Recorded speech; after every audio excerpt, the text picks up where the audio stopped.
নমস্কার বন্ধুরা, success pioneer WBPSC চ্যানেলে সকলকে স্বাগত জানাই। তো আজকে আবার একটি নতুন প্র্যাকটিস সেট নিয়ে এসেছি। তো এই প্র্যাকটিস সেটটি তোমাদের পরীক্ষাতে অবশ্যই কাজে লাগবে যদি পুরোটি কমপ্লিট করো। তো প্রথম থেকে শেষ পর্যন্ত ভিডিওটি দেখতে থাকো। আগের দিনের মধ্যে প্রতিটি কোশ্চেনের সাথে যে অপশান আছে সেগুলিও আজকে আলোচনা করে দেবো, এবং এই কোশ্চেনগুলি তোমাদের বিভিন্ন পরীক্ষাতে কোনো না কোনো পরীক্ষাতে এসেছে, এরকম কোশ্চেনই নিয়ে এসেছে আজকে। তো শুরু করা যাক। তো প্রথম যে কোশ্চেন আছে 1 নাম্বার, যে কৌলিন্য প্রথার প্রবর্তন করেন কে? চারটি অপশান আছে: Samanta Sen, option B Ballal Sen, option C Lakshman Sen, option D Bijay Sen. তো চারটির মধ্যে কোনটি সঠিক উত্তর হবে? তো সঠিক উত্তরটি তোমরা নিজেদের মনে মনে বলতে থাকো বা মনে মনে প্র্যাকটিস করো, এবং আমি বলার সাথে মিলিয়ে নাও যে তোমরা সব উত্তরটি সঠিক বললে নাকি ভুল বললে। তো এখানে সঠিক উত্তর কোনটি হবে? সঠিক উত্তর হবে অপশান বি, অর্থাৎ বল্লাল সেন। এখানে অপশান বি হলো সঠিক উত্তর।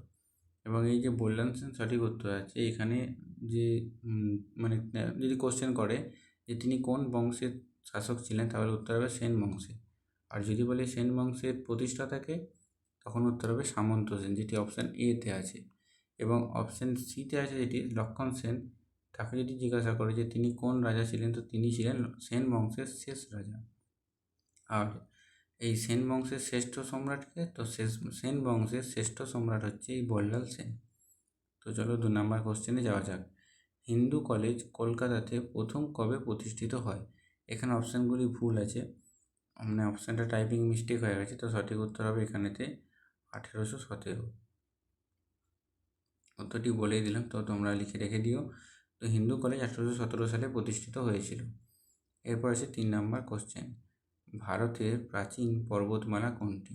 Option A Andes, option B Himalaya, option C Nilgiri, option D আরাবল্লী। তো কোনটি সঠিক উত্তর হবে? তো 3 নম্বর কোশ্চেনের সঠিক উত্তর হবে অপশান ডি, অর্থাৎ আরাবল্লী। এটি হলো সঠিক উত্তর। আরাবল্লী প্রাচীনতম পর্বতমালা। আর যদি জিজ্ঞাসা করে যে স্তূপ পর্বতের একটি উদাহরণ, তখন হবে সাতপুরা পর্বত। আর যদি বলে যে ভঙ্গিল পর্বতের উদাহরণ, তাহলে কিন্তু যে অপশান বিতে আছে অপশান অর্থাৎ হিমালয়, তো হিমালয় তখন হবে প্রাচীনতম বা ভঙ্গিলতম পর্বতমালা। আর আন্দিজ হলো একটি আরাবল্লী হলো একটি ক্ষয়জাত পর্বতমালা। এটিও তোমাদেরকে মনে রাখতে হবে। এরপর আসি 4 নম্বর কোশ্চেন। তো 4 নম্বর কোশ্চেনে আছে যে ভারতে জাতীয় পতাকা কবে গৃহীত হয়? তো 4টি অপশানের মধ্যে কোনটি সঠিক উত্তর হবে? অপশান এ 22শে জুলাই, অপশান বি 22শে জুন, অপশান সি 22শে জানুয়ারি, অপশান ডি 22শে নভেম্বর। তো কোনটি সঠিক উত্তর হবে? তো সঠিক উত্তর হবে হলো অপশান এ, অর্থাৎ 22শে জুলাই ভারতের জাতীয় পতাকা গৃহীত হয়। এবং এই যে ভারতের জাতীয় পতাকা গৃহীত হয়, এবং এই 4টি অপশানের মধ্যে এই 22শে জুলাই জাতীয় পতাকা গৃহীত হয়, এবং এই জাতীয় পতাকা আমাদেরকে মানে নকশা করেছিলেন, তো তিনি হলেন অন্ধ্রপ্রদেশের পিঙ্গালি ভেঙ্কাইয়া। এবং এই জাতীয় পতাকার যদি দৈর্ঘ্য প্রস্থের অনুপাত জানতে চাই, তখন উত্তর কী হবে? 3:2, অর্থাৎ দৈর্ঘ্য 3 অনুপাতে এবং প্রস্থ 2 অনুপাতে থাকে। এরপর আসি 5 নম্বর কোশ্চেন। কোনটি একটি এককবিহীন ভৌত রাশি? অপশান এ ভরবেগ, অপশান বি লিনতাপ, অপশান সি আপেক্ষিক গুরুত্ব, অপশান ডি ঘনকোণ। তো কোনটি একটি এককবিহীন ভৌত রাশি হবে? তো 4টি অপশানের মধ্যে প্রত্যেকটিরই কিন্তু কোনো না কোনো রাশি আছে, অর্থাৎ এখানে তোমাকে যদি জিজ্ঞাসা করে যে ভৌত রাশিগুলির এসআই বা সিজিএস একক, তখন কী হবে? যেমন ধরো তোমাকে যদি জিজ্ঞাসা করে যে ত্বরণ, তার ক্ষেত্রে কী হবে? Metre per second square. আর যদি বলে চাপ, এইটাও কিন্তু একটা কোশ্চেন আসে যে কোন দুটি রাশির একক হলো নিউটন, সেক্ষেত্রে উত্তর কিন্তু হবে চাপ এবং বল। দুটোরই একক কিন্তু নিউটন, এবং দুটোরই সিজিএস একক কিন্তু সমান, সেম, অর্থাৎ 9। এবং যদি বলে যে চাপের অন্য একটি এককের নাম কি, তখন হবে পাস্কাল। কিন্তু নিউটন বলতে চাপের এখানে একক হচ্ছে অ্যাকচুয়ালি নিউটন পার সেমি স্কোয়ার। তো এটিকে কিন্তু মনে রাখতে হবে।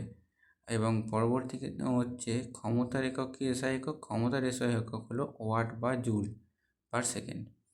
আর সিজিএস হলো আর্ক পার সেকেন্ড। আর যদি বলে শক্তি, তখন এসআই হবে জুল এবং সিজিএস পদ্ধতিতে হবে আর্ক। এবং আরও একটি আছে ইম্পর্ট্যান্ট কোশ্চেন ডাব্লিউপির জন্য, সেটি হচ্ছে রোধাঙ্কের একক কি? তখন হবে এসআই। রোধাঙ্ক একক কি, তখন এসআই একক হবে ওহম মিটার। আর যদি বলে যে উষ্ণতার একক বা তাপমাত্রার একক হবে কেলভিন, এবং সিজিএস একক হলো সেলসিয়াস। আর তাপের এসআই একক কি, তাপের এসআই একক হলো জুল, এবং সিজিএস একক হলো ক্যালোরি। আর যদি বলি যে দীপন প্রাবল্য, তো দীপন প্রাবল্যের উত্তর হবে ক্যান্ডেলা, এটি হলো এসআই একক। তো এইগুলি তোমাদেরকে মনে রাখতে হবে। এবং এখানে যে কোশ্চেনটি আছে, কোশ্চেনটিতে এককবিহীন ভৌত রাশি কোনটি? তো এককবিহীন ভৌত রাশি হলো এখানেতে আপেক্ষিক গুরুত্ব। আপেক্ষিক গুরুত্ব কেন একটি ভৌত রাশি যেটি এককবিহীন? কারণ আপেক্ষিক গুরুত্ব হলো একটি অনুপাত, এই অনুপাতের কোনো একক থাকে না, এটি তোমাদেরকে মাথায় রাখতে হবে। এই জন্য আপেক্ষিক গুরুত্ব একটি ভৌত রাশি যেটি এককবিহীন, এইগুলো তোমাদেরকে মনে রাখতে হবে। তো এরপর আসি পরবর্তী কোশ্চেন, 6 নম্বর কোশ্চেন, যে ইউট্রোফিকেশন হলো কোন ধরনের দূষণ? অপশান এ জল দূষণ, অপশান বি বায়ু দূষণ, অপশান সি মাটি দূষণ, অপশান ডি শব্দ দূষণ। কোনটি সঠিক উত্তর হবে? তো সঠিক উত্তর হলো এখানেতে অপশান এ, অর্থাৎ জল দূষণ হলো ইউট্রোফিকেশন, অর্থাৎ ইউট্রোফিকেশন হলো জল, মানে যে দূষণ সেটি হলো জল দূষণ। এটি কিন্তু অনেকবার কোশ্চেন আসে এবং ম্যাক্সিমাম ছেলেমেয়ে কিন্তু মাটি দূষণ বা বায়ু দূষণে টিক করে। তো সঠিক উত্তর হবে এখানেতে জল দূষণ। এরপর আসি 7 নম্বর কোশ্চেন, ভারতের সশস্ত্র বাহিনীর প্রধানকে? রাষ্ট্রপতি, প্রধানমন্ত্রী, চিফ অফ ডিফেন্স, সেনাপ্রধান, কোনটি হবে? তো আমরা সকলেই জানি যে আমাদের মন্ত্রিসভার যে প্রধান, অর্থাৎ মন্ত্রিসভা যার কাছে দায়বদ্ধ থাকে তিনি হলেন প্রধানমন্ত্রী, বা তিনি অর্থাৎ হেড, এবং তিনি মন্ত্রিসভার হেড, এবং পরবর্তী যে হেড থাকে সেটি কিন্তু তার উপরে থাকে, তিনি হলেন রাষ্ট্রপতি। এবং রাষ্ট্রপতির 3টি বাহিনী, অর্থাৎ নৌ, বায়ু এবং সামরিক, এই 3টি বাহিনী কিন্তু প্রধান হলেন রাষ্ট্রপতি। তো এখানে সঠিক উত্তর হয়ে যাবে এখানেতে রাষ্ট্রপতি, অর্থাৎ ভারতের সশস্ত্র বাহিনীর প্রধানকে রাষ্ট্রপতি। এরপর আসি 8 নম্বর কোশ্চেন,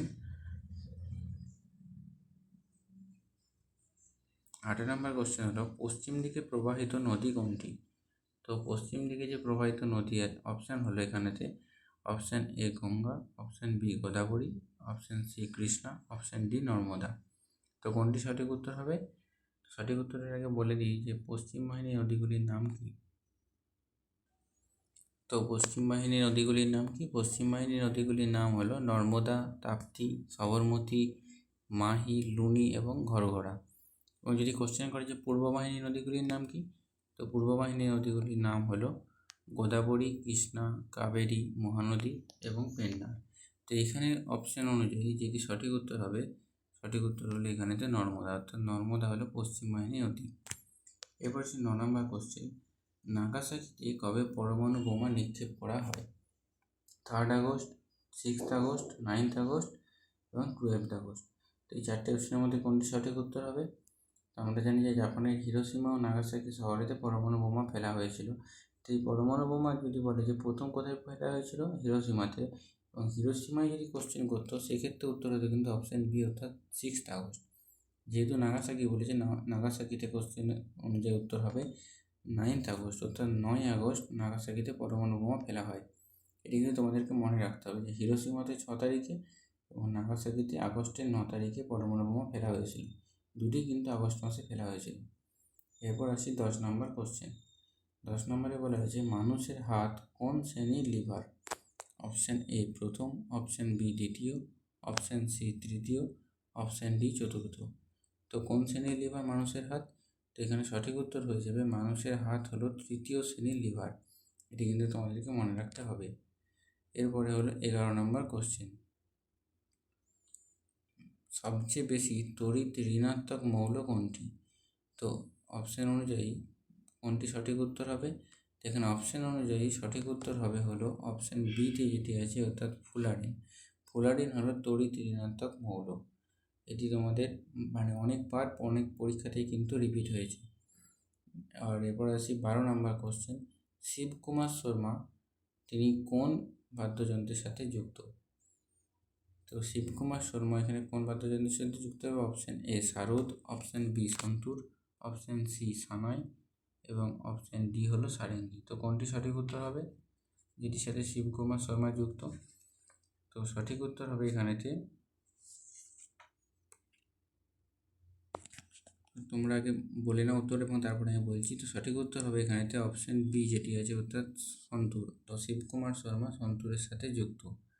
এবং এই শিবকুমার শর্মা ছাড়াও যে সমস্ত আরও মানে বিশেষ ব্যক্তিত্ব ছিলেন যারা আরও অন্যান্য যন্ত্রের সাথে যুক্ত, সেগুলি তোমাদের মনে রাখতে হবে, যেগুলি আমি বলে দিচ্ছি। সেগুলি হলো, যেমন যদি বলে যে সানাইয়ের সাথে যুক্ত কে, ওস্তাদ বিসমিল্লা খান। এবং শারদের সাথে বললে আমজাদ আলী খান, আলী আকবর খান। আর যদি বলে বাঁশি, তো উত্তর হবে পান্নালাল ঘোষ, হরিপ্রসাদ চৌরাসিয়া। এবং সারেঙ্গি বললে পণ্ডিত রামনারায়ণ, ওস্তাদ বিন্দু খান, দ্রাবিড় খান। এগুলি মনে রাখতে হবে। এবং যদি বলে তবলা, তবলা হলে হবে, এটি কিন্তু খুবই ইম্পর্টেন্ট এবারের পরীক্ষার জন্য, যেটি হলো ওস্তাদ জাকির হোসেন এবং ওস্তাদ আলরাকা খান। ওস্তাদ জাকির হোসেন তবলার সাথে যুক্ত, এটা তোমরা ধরেই রাখতে পারো, যেটা পরীক্ষাতে আসার চান্স প্রায় 90%। এবং এবং তারপরে আসছে যে পণ্ডিত রবিশঙ্কর, তিনি কার সাথে যুক্ত, সেতার। নিখিল ব্যানার্জি, উমাশঙ্কর মিশ্র, এনারাও কিন্তু সেতারের সাথে যুক্ত। আর সন্তুর বললে শিবকুমার শর্মা, ভজন সাপুরি, এগুলিও কিন্তু তোমাদেরকে মনে রাখতে হবে। তো এরপর আসি পরবর্তী কোশ্চেন, অর্থাৎ 13 নম্বর কোশ্চেন, যে টি শব্দটি কোন খেলার সাথে যুক্ত? Option A rugby, option B judo, option C দাবা, অপশান ডি গল্ফ। তো কোনটি সঠিক উত্তর হবে? তো এখানে সঠিক উত্তর হবে হলো অপশান এ, অর্থাৎ এখানে উত্তর হবে অপশান ডি, অর্থাৎ গল্ফ খেলার সাথে যুক্ত এই টি শব্দটি। এবং এই যে টি শব্দটি ছাড়াও আরও অন্যান্য কিছু শব্দ আছে যে বিভিন্ন খেলার সাথে যুক্ত, যেগুলি কিন্তু তোমাদেরকে বলে দিচ্ছি। এগুলি বিভিন্ন বিভিন্ন পরীক্ষায় এসেছে এবং তোমাদেরকে এগুলি বলে দিলে তোমাদের মনে মনে রিভাইজও হয়ে যাবে এবং তোমাদের প্রিপারেশান আরও ভালো হবে। যেমন যদি বলে যে বুলি শব্দটি কোন খেলার সাথে যুক্ত, বা পেনাল্টি, কর্নার, তো তখন উত্তর হবে হকি। এবং স্কুপ, এই কথাটিও কিন্তু হকি খেলার সাথে যুক্ত। এবং যদি বলি ড্রিবেল বা পেনাল্টি, থ্রো ইন, এগুলি ফুটবল খেলার সাথে যুক্ত। আর ক্রিকেট খেলার সাথে তোমরা সকলেই জানো যে hat trick, maiden over, LBW, stumped, এগুলি যুক্ত। এবং যদি বলি কক্স, এই খেলাটি কোন খেলার সাথে যুক্ত, তখন উত্তর হবে নো বাইচ। এবং ডিগো বা ইন অফ, ব্রেক, স্ক্র্যাচ, প্যানন, এই কথাগুলি কিসের সাথে যুক্ত, বিলিয়ার্ড। আর যদি বলে যে বাঙ্কার বা চাকার, এই কথাগুলি কিসের সাথে যুক্ত, পোলো। এবং দাবা খেলার সাথে যুক্ত কোনটি, চেক বা চেকমেট, গ্র্যান্ডমাস্টার, এগুলি যুক্ত। আর গল্ফের সাথে তোমাদের কোশ্চেন রিলেটেড কোনটি হবে, বুগি, টি, পুট, হোল, এই সমস্ত কথাগুলি কিন্তু গল্ফের সাথে যুক্ত। আর সাঁতারের সাথে যুক্ত কোনটি, butterfly stroke, best stroke, crawl, এই সমস্ত কথাগুলি যুক্ত। আর যদি তোমাদেরকে বলে যে jab, hook, punch, knock out, এই সমস্ত কথাগুলি কিসের সাথে যুক্ত, বক্সিংয়ের সাথে যুক্ত। তো এরপর আসি পরবর্তী কোশ্চেন, ওয়ার অ্যান্ড পিস গ্রন্থের রচয়িতা কে? তো এখানে সঠিক উত্তর কোনটি হবে, চারটি অপশানে, অর্থাৎ অপশান এ হলো Aristotle, option B Justin Trudeau, option C Leo Tolstoy, অথবা কেউ নয়। তো কোনটি সঠিক উত্তর হবে? তো সঠিক উত্তর হবে এখানে তো হচ্ছে অপশান সি, অর্থাৎ লিও টলস্টয় এখানে সঠিক উত্তর। তো Leo Tolstoy War and Peace এই গ্রন্থটির রচয়িতা ছিলেন। এরপর আসি 15 নম্বর কোশ্চেন, লজ্জাবতী উদ্ভিদে যে চলন দেখা যায় তার নাম কি? Option A trophic, option B photonastic, option C thermonastic, option D seismonastic. তো কোনটি সঠিক উত্তর হবে? তো এখানে সঠিক উত্তর হবে হলো অপশান ডি, অর্থাৎ সিসমোনাস্টিক। অর্থাৎ লজ্জাবতী উদ্ভিদে সিসমোনাস্টিক চলন দেখা যায়। আর যদি এখান থেকে কোশ্চেন করে যে সূর্যমুখী উদ্ভিদে কোন চলন দেখা যায়, তখন হবে থার্মোনাস্টিক। আর যদি বলে যে ফোটোনাস্টিক কোথায় দেখা যায়, সূর্যমুখীতে। আর যদি বলে থার্মোনাস্টিক, তখন উত্তর হবে টিউলিপ ফুলেতে। আর তোমাদের এখানে একটা কোশ্চেন জেনে রাখো, তোমরা উত্তর দিও কমেন্টে, সেটি হচ্ছে কাইনিন হরমোন, এটি কোথায় দেখতে পাওয়া যায়? তো আমি উত্তর বলেই দিচ্ছি। তো ডাবের জলেতে কাইনিন হরমোন কিন্তু লক্ষ্য করা যায়। এবং সাইটোকাইনিন হরমোনের কাজ কী, সেটি তোমরা কমেন্টে জানিও। এরপর আসি 16 নম্বর কোশ্চেন, গান্ধীজির প্রথম সত্যাগ্রহ কোনটি? Option E Bardoli satyagraha, option B Kheda satyagraha, option C Champaran, option D অসহযোগ সত্যাগ্রহ। তো কোনটি হবে সঠিক উত্তর? তো 16 নম্বর কোশ্চেনের সঠিক উত্তর হলো অপশান সি অর্থাৎ চম্পারণ সত্যাগ্রহ। তো এখান থেকে চম্পারণ সত্যাগ্রহ কত সালে হয়েছিল? 1917 সালে। এবং এই চম্পারণ সত্যাগ্রহ কেন করেন? নীল চাষিদের দুর্দশার কথা ভেবে তিনি চম্পারণ সত্যাগ্রহ করেন। এবং এই চম্পারণ সত্যাগ্রহের নেতাদের কি নাম ছিল? রাজকুমার শুক্লা, ব্রজকিশোর প্রসাদ এবং রাজেন্দ্র প্রসাদ। এর পরবর্তী সালে হয়েছিল খেদা সত্যাগ্রহ। কত সালে? 1918 সালে। এটিও কিন্তু গুজরাটের খেদা জেলাতে হয়েছিল নীল চাষিদের জন্য। এবং খিলাফত আন্দোলন করেছিলেন তিনি 1919 সালে, ধর্মীয় অনুভূতির সাথে জড়িত একটি মুসলিম আন্দোলন, এটি কিন্তু 1919 সালে। এবং 1920 সালে তিনি করেছিলেন রাওলাট আইনের বিরুদ্ধে অহিংস অসহযোগ আন্দোলন, যেটি 1920 সালে হয়েছিল। এবং তিনি 1922 সালে এই আন্দোলনটি প্রত্যাহার করতে বাধ্য হন, কারণ 1922 সালে চৌরি চৌরার যে ঘটনা ঘটেছিল সেই কারণে তিনি অহিংস অসহযোগ আন্দোলনটি তুলে নিতে বাধ্য হন। এবং ভারত ছাড়ো আন্দোলন শুরু করেছিলেন তিনি 1942 সালে। এবং আইন অমান্য আন্দোলন শুরু করেছিলেন কবে? 1930 সালে। আর যদি বলে যে ডান্ডি অভিযান প্রথম শুরু করেন কবে? 12ই মার্চ 1930 সালে 78 জন সঙ্গী নিয়ে সবরমতী আশ্রম থেকে গুজরাটের ডান্ডিতে লবণ অভিযান করেন। তো গান্ধীজি সম্পর্কে এই সমস্ত কোশ্চেনগুলি বললে এনাফ। এবং হ্যাঁ, আরও দুটো কোশ্চেন। ফার্স্ট রাউন্ড টেবিল বৈঠক বা প্রথম গোল টেবিল বৈঠক যেটা হয়েছিল লন্ডনে 12ই নভেম্বর 1930, তিনি কিন্তু সেটিতে জয়েন করেননি। তিনি দ্বিতীয় যে গোল টেবিল বৈঠক 1931 সালে 7 থেকে 11 সেপ্টেম্বর হয়েছিল, সেটিতে তিনি যোগদান করেন। তো এরপর আসি পরবর্তী কোশ্চেন। কস্টিক সোডার অপর নাম কি? এটি তোমাদেরকে হোমওয়ার্ক দিলাম, এটি তোমরা কমেন্টে জানিও যে কস্টিক সোডার অপর নাম কি হবে। এরপর আসি পরবর্তী কোশ্চেন, অর্থাৎ 18 নম্বর কোশ্চেন। সংবিধান সংশোধন করা যায় কত নম্বর ধারা অনুযায়ী?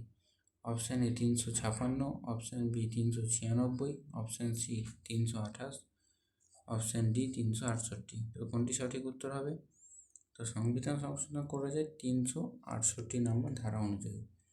এবং এই 356 যেটি আছে এটি কোন সংবিধান, ওটি এই আর্টিকেলে কী দেওয়া আছে?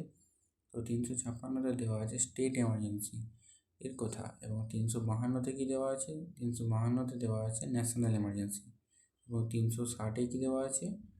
না, 360-এ দেওয়া আছে ফিনান্সিয়াল এমার্জেন্সির কথা। এরপর আসি 19 নম্বর কোশ্চেন। ঋণাত্মক পপুলেশন হার কোন রাজ্যে দেখা যায়? Option A Mizoram, option B Nagaland, option C Manipur, option D Arunachal Pradesh. তো কোনটি সঠিক উত্তর হবে? তো 19 নম্বর কোশ্চেনের সঠিক উত্তর হলো অপশান বি অর্থাৎ নাগাল্যান্ডে ঋণাত্মক পপুলেশন হার লক্ষ্য করা যায়। আর পজিটিভ বা ধনাত্মক পপুলেশন হার কোন রাজ্যে লক্ষ্য করা যায়? তো পজিটিভ দেখা যায় মেঘালয় রাজ্যে। মেঘালয় রাজ্যে ধনাত্মক পপুলেশন হার লক্ষ্য করা যায়। এরপর আসি 20 নম্বর কোশ্চেন। বুলন্দ দরওয়াজা কে তৈরি করেন? তো বুলন্দ দরওয়াজা তৈরি করেন কে? Option A Humayun, option B Akbar, option C Shahjahan, option D Alauddin Khalji. তো কোনটি সঠিক উত্তর হবে?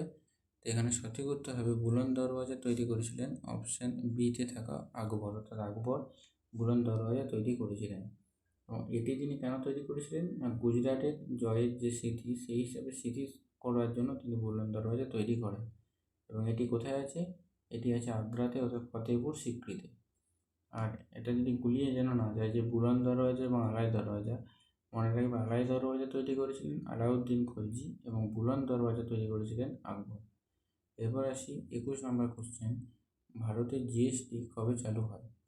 1 এপ্রিল 2017, নাকি 1 মে, নাকি 1 জুন, না 1 জুলাই? তো সঠিক উত্তর কোনটি হবে? তো 4টে অপশনের মধ্যে সঠিক উত্তর হবে হলো অপশান ডি অর্থাৎ 1 জুলাই 2017। 2017 সালে প্রথম এই জিএসটি চালু হয়েছিল। এরপর আসি 22 নম্বর কোশ্চেন। 1 টাকার মুদ্রা যোগান দেয় কি? এসবিআই, সেবি, আরবিআই, অর্থমন্ত্রক। তো 4টে অপশনের মধ্যে যদি সমস্ত মুদ্রাকে যোগান দেয়, তো সমস্ত মুদ্রার যদি যোগান দেয় কোশ্চেন, তখন সঠিক উত্তর হবে কিন্তু আরবিআই। আর যদি বলে 1 টাকার মুদ্রা, সেক্ষেত্রে উত্তর হবে কিন্তু অর্থমন্ত্রক, অর্থাৎ অর্থমন্ত্রক একমাত্র 1 টাকার মুদ্রা যোগান দেয়। এরপর আসি 23 নম্বর কোশ্চেন। ত্রিস্তর পঞ্চায়েত ব্যবস্থা কোন খ্রিস্টাব্দে পঞ্চায়েত আইনের মাধ্যমে হয়, অর্থাৎ ত্রিস্তর পঞ্চায়েত ব্যবস্থা কোন খ্রিস্টাব্দের পঞ্চায়েত আইনের মাধ্যমে হয়? Option A 1972, option B 1973, option C 1974, option D 1975। তো সঠিক উত্তর কোনটি হবে?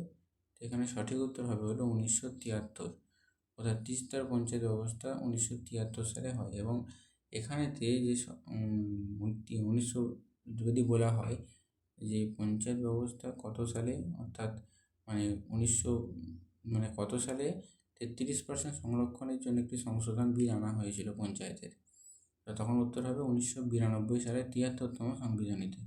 এবং 74তম সংবিধান সংশোধনীতে কত সালে হয়েছিল? 1992 সালে। এবং এটিতে কী আছে? এটিতে আছে পৌরসভা এবং নগরপালিকা। এরপর আছে 24 নম্বর কোশ্চেন, বরাকর কোন নদীর প্রধান শাখা নদী? Option A Mahanadi, option B Damodar, option C Ganga এবং কোনোটি নয়। তো সঠিক উত্তর কোনটি হবে? অর্থাৎ বরাকর হলো দামোদর নদীর প্রধান শাখা নদী। এবার আসি 25 নম্বর কোশ্চেন, বিশ্ব অনাবাসী দিবস কবে পালিত হয়? বিশ্ব অনাবাসী দিবস কবে পালিত হয়? বিশ্ব অনাবাসী দিবস পালিত হয় কোনটি হবে? সঠিক উত্তর হবে অপশান সি, অর্থাৎ 9ই জানুয়ারি বিশ্ব অনাবাসী দিবস পালিত হয়, কারণ ওই দিনই গান্ধীজি সাউথ আফ্রিকা থেকে ভারতবর্ষে আসেন। এবং কিছু ইম্পর্টেন্ট দিয়ে হলো, যেমন 15ই জানুয়ারি আর্মি দিবস, এবং 30শে জানুয়ারি শহীদ দিবস। আর যদি বলে যে দেশপ্রেম দিবস কবে? 23শে জানুয়ারি। এবং প্রজাতন্ত্র দিবস 26শে জানুয়ারি। এবং জাতীয় বিজ্ঞান দিবস যদি বলে তখন হবে 28শে ফেব্রুয়ারি। এবং আন্তর্জাতিক নারী দিবস কবে? 8ই মার্চ। এবং ওয়ার্ল্ড কাস্টমার ডে বা বিশ্ব ক্রেতা সুরক্ষা দিবস কবে? 15ই মার্চ। এবং এটি কিন্তু পরপর আছে 21, 22, 23। তো 21শে মার্চ হলো অরণ্য দিবস, এবং 22শে মার্চ হলো বিশ্ব জল দিবস, এবং 23শে মার্চ হলো বিশ্ব আবহাওয়া দিবস। এটি কিন্তু পরপর, এটা তোমাদের মনে রাখার সুবিধা হবে। এরপর আসি বিশ্ব স্বাস্থ্য দিবস কবে? 7ই এপ্রিল। এবং বসুন্ধরা দিবস বা আর্থ ডে কবে? 22শে এপ্রিল। আর যদি বলে বিশ্ব রেড ক্রস দিবস কবে? 8ই মে। আর বিশ্ব পরিবেশ দিবস কবে? 5ই জুন। এবং ডাক্তার দিবস কবে বা বিধানচন্দ্র রায়ের জন্মদিন কবে? 1লা জুলাই। এবং এই বিধানচন্দ্র রায়ের জন্মদিনের দিনেই কিন্তু ডাক্তার দিবস পালন করা হয়, সেটি কবে? না 1লা জুলাই। এরপর আসি বিশ্ব ওজন দিবস কবে? 16ই সেপ্টেম্বর। আর বিশ্ব পর্যটন দিবস 27শে সেপ্টেম্বর। আর আগস্টের একটা ইম্পর্টেন্ট ডে হলো যে বিশ্ব যুব দিবস কবে? 29শে আগস্ট। বা খেলা দিবস কবে? 29শে আগস্ট। এবং 2রা অক্টোবর কি? আন্তর্জাতিক অহিংসা দিবস, যেটি গান্ধীজির জন্মদিনে পালন করা হয়। আর 5ই অক্টোবর কি? World teachers day. এবং 14ই নভেম্বর শিশু দিবস। আর 10ই ডিসেম্বর আন্তর্জাতিক মানবাধিকার দিবস। তো এই সমস্ত দিবসগুলি তোমাদেরকে মনে রাখতে হবে। এবং ভিডিওটি আজকে এখানে শেষ করলাম। তো তোমাদের যদি ভিডিও ভালো লেগে থাকে অবশ্যই চ্যানেলটি সাবস্ক্রাইব করবে এবং লাইক কমেন্ট করবে, জানাবে তোমাদের কেমন লাগলো। ধন্যবাদ। তো এই পরবর্তী আরও এরকম ভিডিও দিতে থাকবো, তো চ্যানেলটি সাবস্ক্রাইব করে রাখো পরের ভিডিওগুলি পাওয়ার জন্য। এখানে আজকে শেষ করলাম। ধন্যবাদ।